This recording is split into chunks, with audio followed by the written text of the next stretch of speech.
Pemirsa, acara lepas sambut Pangdam 9 Udayana dilangsungkan Kamis sore 14 Maret 2024 di Makodam 9 Udayana Denpasar. Acara turut dihadiri sejumlah undangan, diantaranya penjabat Gubernur Bali Sang Made Mahendra Jaya.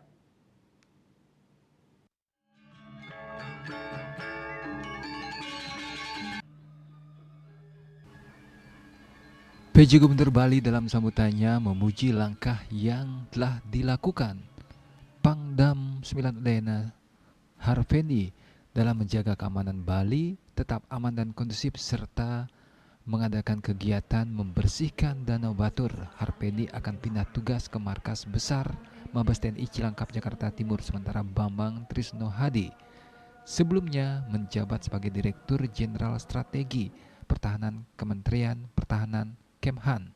Harvendi menjabat Pangdam 9 Udayana sejak 23 Agustus 2023.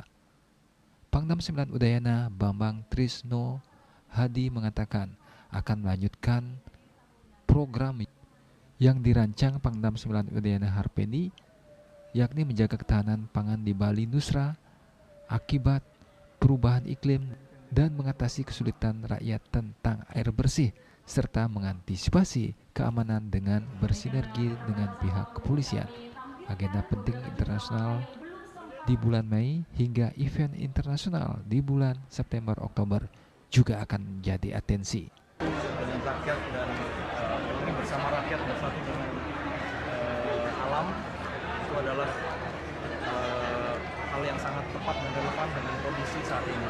Kita mengantisipasi ke depan mungkin ada kekeringan karena perubahan iklim, ya. TNI AD dalam hal ini Kodam Udayana dengan program handle air dan juga tanam pangan. Kita ingin mengatasi kesulitan rakyat, terutama masalah air bersih, dan juga kita ingin meningkatkan kemandirian pangan masyarakat. Kemudian beberapa event yang penting ke depan yang perlu kita antisipasi. Kodam Udayana akan bersinergi dengan Polri untuk mengamankan beberapa forum-forum penting nasional dan internasional seperti WWF yang akan dilaksanakan pada bulan Mei.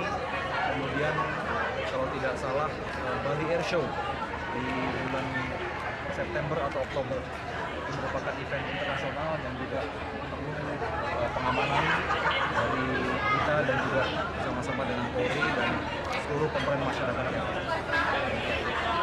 Agus Sudiatmiko, Bali TV.